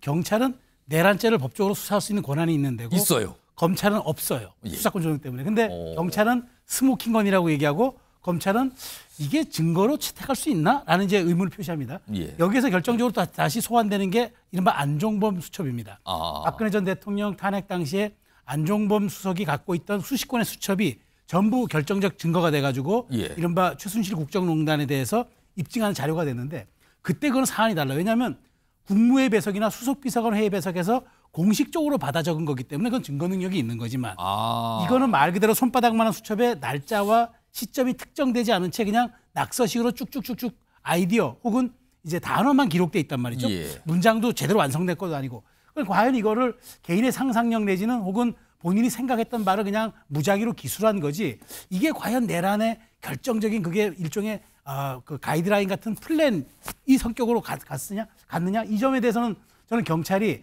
입증할 수 있다고 생각하지만 막상 저는 이게 그 재판 과정에 가거나 증거로서 채택될 때 경찰이 지금 주장할 수 있는 논리적 근거가 조금 희박하다. 그러니까 오히려 검찰이 지금 수사권은 없어도 이 부분에 대한 의견이 저는 더 맞을 것이다. 그러니까 완벽하게 이 수첩을 인정할 수 있는 다른 증거들이 뒷받침돼 주면 모를까. 그렇지 않고 수첩 단일로서의 증거 능력은 경찰이 생각하는 것처럼 파괴력이 없을 수 있다고 저는 전망합니다. 박원석 전 의원께서는 이 사안 어떻게 보세요? 검경이 좀 약간 시각차가 나 있습니다. 똑같은 사안이에요. 그 노상원 수첩, 이른바 점집에서 발견됐다 그 수첩을 놓고 약간 다른 시각을 보이고 있어요. 수사기관들이요. 지금 그 경찰과 검찰 간에 이번 내란 수사를 둘러싼 상호 간의 어쨌든 뭐 경쟁이랄까요? 견제랄까.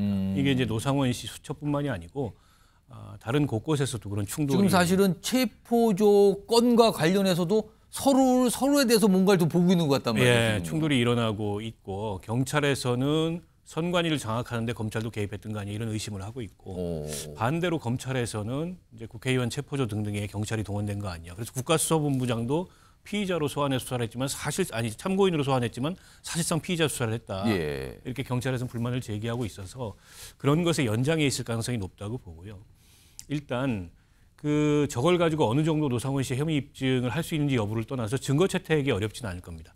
저게 노상원 씨가 작성한 게 아니라면 몰라도 본인이 작성한 거라면 다른 사건들에서 보면 본인이 쓴 일기도 다 증거로 채택이 되거든요.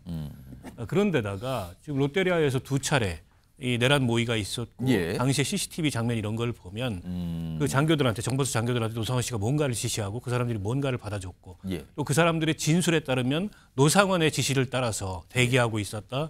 노상원의 지시를 따라서 선관위에 가서 어떤 실행을 하려고 했다. 이런 그 진술들까지 있기 때문에 그런 정황을 종합하면 저 수첩의 증거 능력을 인정받지 못할 건 아니다라고 보고요. 다만 저게 이제 스모킹 건으로 아주 결정적 증거가 될 수 있느냐 이거는 수사를 더 해봐야 된다고 봅니다. 왜냐하면 노상원 씨가 수첩에 그 메모해 놓은 내용 중에 일부는 실행이 됐고 일부는 실행 여부가 좀 불투명한 그런 내용들이 뒤섞여 있거든요. 때문에 저거는 좀 더 깊이 있게 수사를 해서 저 증거 능력에 대한 판단을 해야 될 문제인데 검찰이 너무 이렇게 좀 선을 긋고 어떻게 보면 보기에 따라서는 저 수첩의 메모 내용의 증거 능력을 축소하려는 거 아니냐. 이제 이런 의심까지도 일부에서는 할 수 있는 그런 언급이 나와서 그건 적절치 않은 것 같아요. 지금 수사 단계에 있기 때문에 어쨌든 그 모든 가능성을 열어놓고서 의심하고 수사를 해야 되는데 저 수첩에 적혀 있는 내용이 사실 어마어마한 내용이잖아요. 뭐 정치인에 대한 사살도 있고 NLL에서의 국지전 유발하려는 그런 의도도 포함되어 있고 깊이 수사를 해서 그 내용이 어디까지가 사실이고 어디까지 실행됐는지를 파악을 해야 되는데 일단 이제 이 경찰 지금 경찰에서 검찰로 이첩이 된 단계인데 검찰에서 저 증거 능력에 대해서 의심하는 그 메시지가 나오는 거는 저로서는 다소 의아합니다. 그러니까 많은 분들이 이제 수사상을 보면서 처음에 수사도 막 다갈래로 여러 수사기관이 동시에 진행됐다가 지금은 그나마 검찰 그리고 경찰과 공수처 그다음에 국방부 조사부가 같이 공조본 꾸려서 이렇게 크게 두 갈래로 가는데 같은 어떤 증거로 보이는 수첩을 경찰이 확보했다. 그리고 이거는 굉장히 결정적인 증거가 될 수 있다. 이런 얘기가 나왔는데 이게 또 검찰로 넘어가면서 검찰에서는 아니 이건 신빙성을 좀 따져봐야 되는 거 아닙니까? 작성 시점 이런 게 굉장히 불분명하다. 약간 이런 반응이 나왔다 그래요. 이런 상황으로 가고 있습니다. 이런 가운데 여전히 많은 분들이 이 노상원이라는 인물에 대해서 여러 가지 또 궁금증을 갖고 계시는 것 같아요. 오늘 이 인물에 대한 설명이 좀 나왔습니다. 들어보겠습니다. 노상원이라는 인물은 사실은 특히 그 동료들이나 그 후배들 사이에서는 가까이 해서는 안 되는 인물이다라고 사실은 정평이 나 있었던 인물이에요. 같이 근무한 그 후배들이나 동료들 얘기를 들어보면 뭐 주술적인 내용들에 대한 언급이 많았고 예를 들면 뭐 자기 부관을 뽑거나 이렇게 그 부하들을 선발할 때 손금을 본다거나 하는. 그러니까 많은 분들이 좀 깜짝 놀란 것 중에 하나가 지금 노상원이라는 이 인물이 이번 계엄 사태와 관련해서 여러 가지 역할을 했다. 그리고 경찰에서는 사실은 굉장히 좀 중요한 기획자급으로 보고 있는 상황이잖아요. 그런데 뭔가 주술적인 역술인으로 또 통하고 있고 뭐 안산 보살이라는 명칭, 뭐 별칭도 갖고 있고 그렇잖아요. 그리고 이 수첩이 또 발견된 게 점집이라 그러잖아요. 이런 것까지 섞여서 많은 분들이 좀 놀라고 있는 상황인데 화면을 좀 정리 좀 해보겠습니다. 이런 모습도 과거에 있었다 그래요. 일단 군 소식통이 언론에 좀 설명을 한 거예요. 1990년대 상황인데 당시에 노 씨가 대대의 작전과장을 맡고 있었다. 어떤 사단 이하에. 근데 대대 지휘 통제실에 가벽을 만들어 놓고 방을 하나를 만들었는데 한자로 수암 선생실이라는 문패를 걸어뒀다. 수암 선생실. 그럼 수암은 본인이 스스로 붙인 아호라고 지금 추정이 되는데 약간 좀 특이하잖아요. 군인인데 통제실에다가 가벽으로 임시 방을 만들었는데 거기를 수암 선생실이다. 약간 무슨 뭐랄까요? 이걸 뭐라고 표현할지 모르겠습니다만 아무튼 통상적인 군인 같은 모습은 아니거든요. 근데요, 이 노상원이라는 인물이요. 육사 입학할 때 수석 입학을 했다 그러죠. 그러니까 당시에 굉장히 주목을 받았다 그래요. 뭐 신문에도 이렇게 보도가 되는 정도로 주목받았다 그러는데 두 분 얘기 좀 해보겠습니다. 박원석 전 의원님. 예. 도대체 이게 어떤 인물일까요? 글쎄요. 이분의 배경을 보면 이제 상당히 엘리트 장교, 육사 수석 입학을 한 이제 그런 배경을 갖고 있는데 군내에서의 행적에 대해서는 여러 가지 지금 기이한 증언들이 많이 나옵니다. 그래서 부하들을 선발할 때 사주와 관상을 봤다, 뭐 손금을 봤다. 뭐 개인의 취향일 수는 있는데 군이라는 조직은 규율과 명령에 의해서 움직이는 조직인데 군내에서 있었던 일이라고는 좀 믿기 어려운 그런 행적들이 좀 있어요. 그래서 앞서 이제 전수방사령관도 굉장히 경계의 인물로 군내에서 꼽혔고 가까이 하면 안 될 사람으로 꼽혔다. 이런 이제 증언이 나오는 게 아닌가 싶고 이분이 이제 불명예 전역을 했지 않습니까? 성추행 사건에 연루돼서 실형을 선고받고 그리고 나서 이제 뭐 생계 유지 목적이든 뭐 어떤 차원이든 점집을 운영했다, 뭐 뱀닭을 키웠다 여러 가지 얘기들이 나오는데 이 정부 들어서 여러 가지 주술, 무속과 관련된 여러 얘기들이 있었지 않습니까? 뭐 천공부터 시작해서 건진부터 시작해서 그런데다가 이 내란 사건에 어떻게 보면은 좀 민간인으로서 일종의 이제 비선으로 참여한 사람마저도 그런 뭐 역술, 점 이런 것과 연루됐다고 하니까 더더욱 이제 여러 가지 논란이 나오는 게 아닌가 싶은데요. 어쨌든 노상원 씨가 처음에 이제 군에 복무할 때는 어떤지 모르겠지만은 그 뒤에 행적으로 봤을 때는 정상적인 그런 우리가 통상에 이해하는 그런 군 고위 장교, 고위 장성이라고 좀 보기 어려운 그런 모습을 보였던 게 아닌가 싶습니다.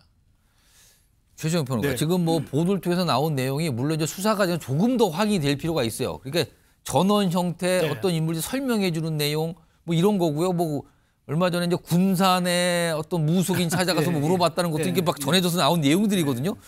근데 아무튼 글쎄요. 통상적인 군인의 모습은 아닌 걸로 보이긴 합니다. 지금요. 그렇죠. 아니 생각해 보십시오. 그 대대 지휘본부 우리가 CP라고 하는데 거기 작전과장실에 가벽을 세워서 한 룸을 만들어서 거기서 본인이 뭘 공부했는지 모르겠으나 뭐 명리학을 했을 수도 있겠죠. 그런데 그걸 아무도 통제하지 않았다. 대대장조차도 통제하지 않았다. 아마 듣기로는 대대장은 ROTC 출신이라 육사 수석 입학했던 이 엘리트 장교다 보니까 아마 통제하지 않았다는 얘기가 있어요. 그게 또 그렇게 되는 거예요. 그래서 그렇다 해서 아무리 생각을 해도 그것을 군 지휘계통상 아무리 그래도 상급 부대에서 감찰이 나와서 봤을 때 이걸 어떻게 용인했는지 연대나 사단 본부에서 와서 그게 1년에 한두 번씩 감찰 나올 때 그럼 그걸 배니아판을 했다 해서 띄웠을까라는 생각이 들어요. 그게 있는 상태에서 감찰은 대단히 아마 엄직했을 겁니다.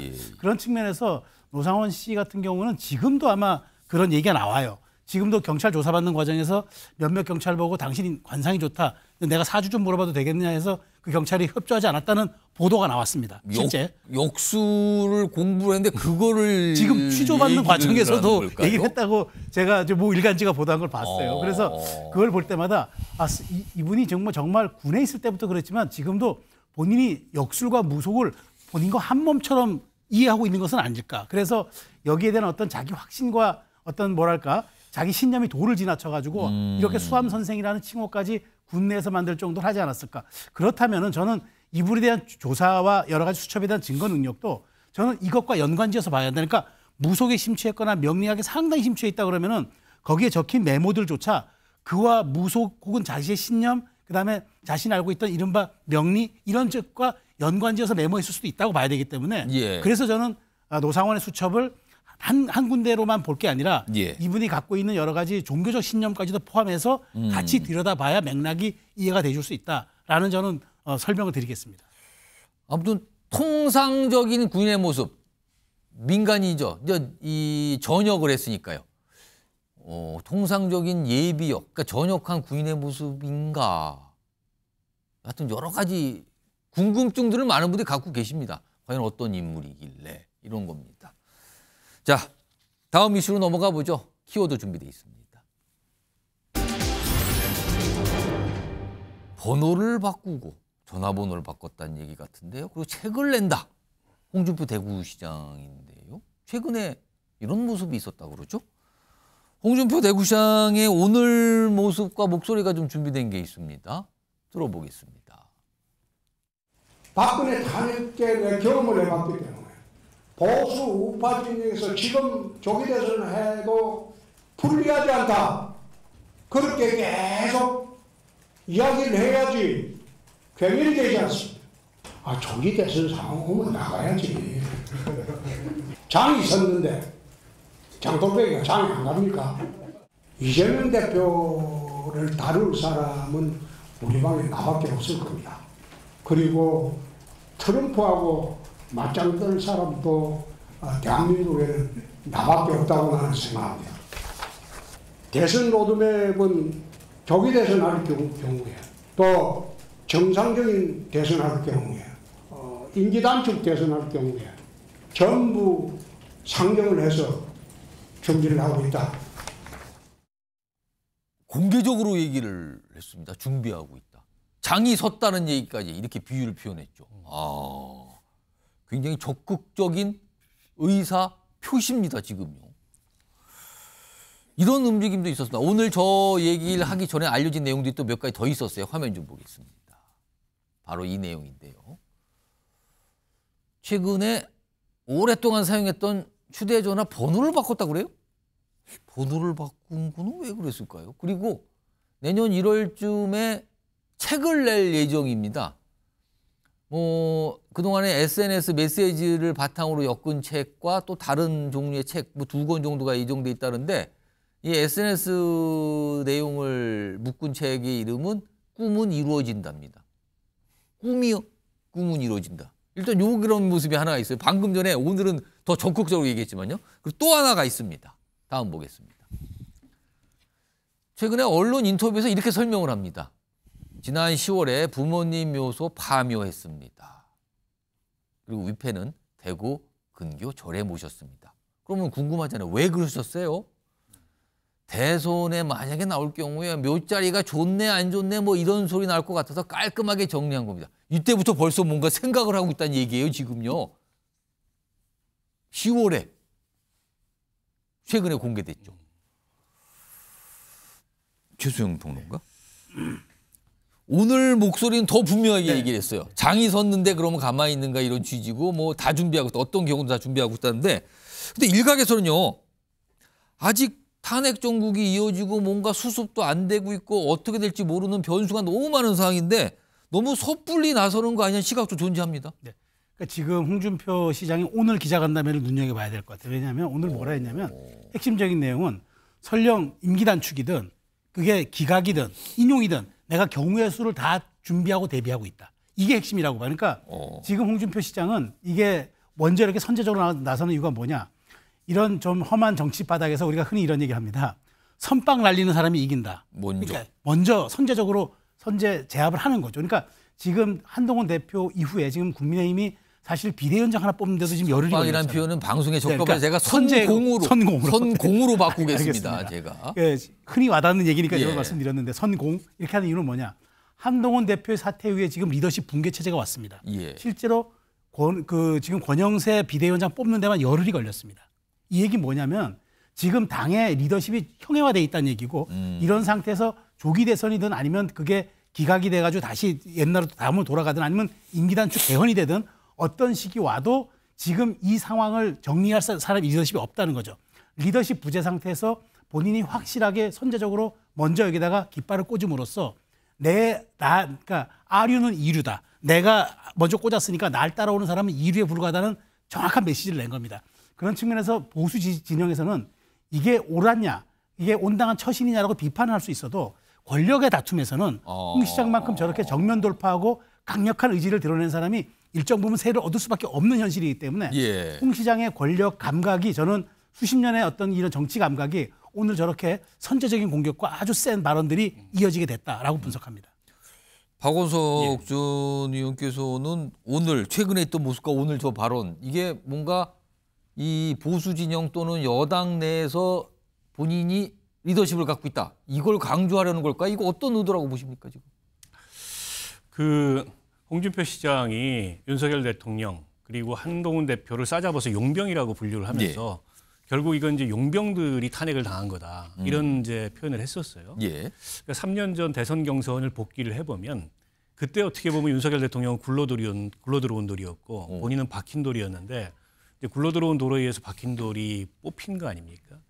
이제 그 당시에 아쉬움을 굉장히 갖고 있는 것 같아요. 홍준표 시장이. 때문에 이번만큼은 어떤 경우가 되더라도 그 외부에서 그렇게 들어오거나 아니면 갑자기 이렇게 돌출적으로 이게 이제 치솟은 대선 후보한테 밀려나지 않겠다 이런 의지를 아주 강하게 표현하는 거라고 보고 앞서 이제 우리 최수영 평론가 말씀하셨듯이 강하게 먼저 선제적인 드라이브를 걸겠다. 예. 근데 이게 너무 이제 지나쳐 보이는 면이 있는 겁니다. 왜 그러냐면 지금 이 불이 나는데 불 끌 생각은 안 하고 불난 집에 부채질하는 거 아니냐. 연불보다 제밥에도 관심 있는 그러니까 지금 굉장히 어지러운 정국인데 지금 조기 대선 얘기를 막 적극적으로 하고 있거든요. 지금. 그래서 당내에서는 노욕이다 이런 비판까지 나오는 게 예. 아닌가 싶어요. 이게 지금 어떻게 보면은 여권 전체가 심각한 정치적 위기에 직면해 있고 조기 대선이라는 말을 꺼내는 것조차 사실은 부담스러운 상황이 맞습니다. 근데 이제 그런 얘기가 의외로 민주당보다도 이 보수 이 여기서 더 내부에서, 많이 나와요. 예, 여권에서 더 예. 많이 나오고 있어요. 근데 그걸 이제 홍준표 시장이 앞장서 가지고 부추기고 있는 데다가 또 현역 광역 단체장이시잖아요. 예.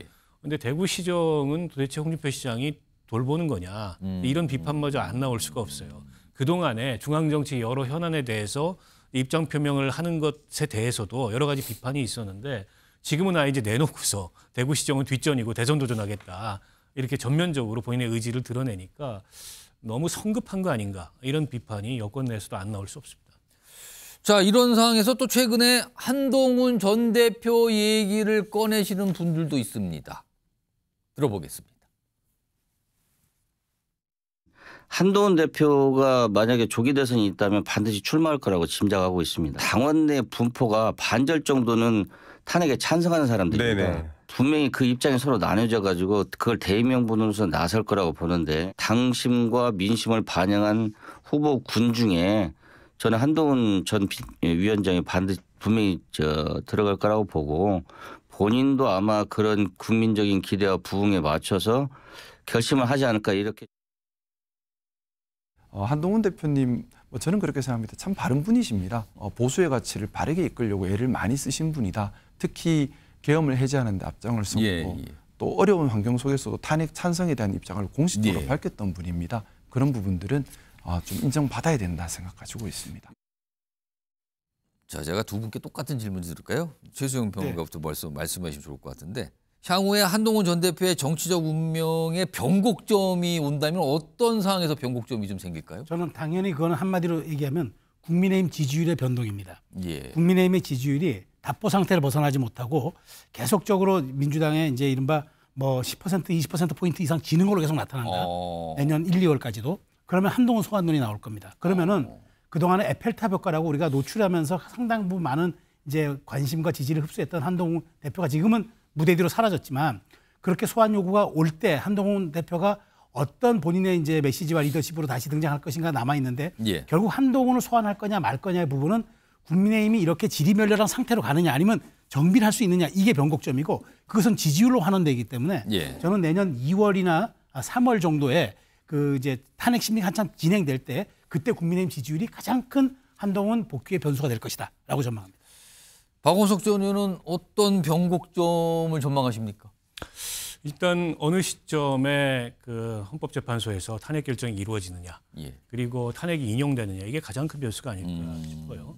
결국 한동훈 대표가 내세울 수 있는 정당성은 윤석열 대통령이 중대한 헌법법률 위반을 통해서 파면될 수밖에 없는 그런 상황에 놓여 있고, 아니 당연히 보수 정당으로서 이 보수의 가치를 지키기 위해서 나는 탄핵을 선택했다 이거거든요. 근데 이제 한동훈 대표가 그 앞장서서 제기했던 대로 탄핵이 이루어진다면 그런 어떤 한동훈의 정당성이 증명이 되는 거고, 그게 장기화되거나 혹은 기각된다면 한동훈 대표는 정치적 재기가 좀 어렵겠죠. 근데 이제 지금 보면 한동훈 대표한테 배신자 프레임이 강하게 씌워져 있잖아요. 근데 저는 그 배신자 프레임이 영원하지는 않다고 생각해요. 앞서 이제 최수영 평론가도 말씀하셨듯이 이 탄핵이 인용되고 국민의힘이 조기 대선 국면이 열려도 도저히 지금 상태로는 지금의 그 라인업이나 혹은 지금의 지지율 갖고는 돌파가 안 된다라고 하면 다시 한동훈 소환론이 국민의힘 내부에서 혹은 보수층 내부에서 나올 수밖에 없을 거고, 아마 한 대표는 뭐 때를 기다리는 게 아닐까. 지금 사실은 뭐 나서서 뭘 해도 뭐가 잘 안 될 수밖에 없습니다. 워낙은 지금 그 당 내부가 격앙돼 있고 이 배신자 프레임을 강하게 제기하고 있기 때문에 지금은 좀 한 발짝 떨어져서 지켜볼 수밖에 없는 상황이 아닌가 싶어요. 자, 지금 뭔가 사실은 뭐 민주당에서는 사실 조기 대선 가능성 얘기 굉장히 신중하고 잘 얘기 안 하거든요. 오히려 지금 여권에서 더 이런 얘기를 하시는 분이 더 많이 보이는 것 같습니다. 상황이 그렇습니다. 지금 다음 마지막 주제 하나 준비된 게 있는데요. 그러니까 우크라이나 전쟁에 파견된 북한군 얘기 중인데 편지 얘기가 좀 오늘 많이 알려졌죠. 화면을 좀 보겠습니다. 이 편지가요. 러시아 크루크스 지역에 파병됐다가 우크라이나군에 사살된 북한 군인이 갖고 있었던 편지예요. 한글로 썼죠? 보면은 이게 좀 알아보기가 어려서 밑에다 정리했는데 그리운 조선 정다운 아버지 어머니의 품을 떠나 여기 러시아 땅에 생일을 맞는 나의 가장 친근한 전우인 송지명 이렇게 얘기했죠. 아 누구한테 주려고 쓴 거네요 이거는요. 다음 하나 더 보죠. 건강하길 진정으로 바라며 생일 축하의 인사를 드립니다. 아 본인의 동료를 위한 생일 축하 편지 손편지를 썼는데 최수영 평론가 전달도 못하고 전사한 거네요. 이거 비극이군요. 비극이죠. 지금 그 러시아에서 그러니까 우크라이나에서 활동하는 북한 군인들이 주로 지금 인간 미끼로 드론을 유인하는 그런 형태로 지금 활용되고 있다고 안타까운 소식이 있습니다. 그러니까 드론을 격추하기 위해서 살아있는 북한군들이 움직일 때 그것을 저격하는 드론이 딱 멈췄을 때 하려고 북한군을 활용한다는데 참 정말 비극입니다. 정말 이게 우리 민족의 같은 동포들인데 이게 저렇게 2억 마리 땅에서 저런 비극적 편지를 보는 게 안타까운데 정말 이렇게까지 북한군을 활용을 해야 해서 전쟁을 치러야 하는지 정말 저는 심각한 의문을 제기하고 정말 저 같은 동포지만 정말 애도의 뜻을 표명합니다. 아버지 어머니 얘기를 꺼내면서 동료 얘기까지 끄는 그 편지 전달도 못하고 저렇게 되고 말았습니다. 그런 가운데 북한군 추가 파병 가능성 얘기 계속 나오고 있죠. 비극입니다. 자, MBN 뉴스 와이드 오늘은 여기서 마무리합니다. 시청해 주신 여러분 고맙습니다.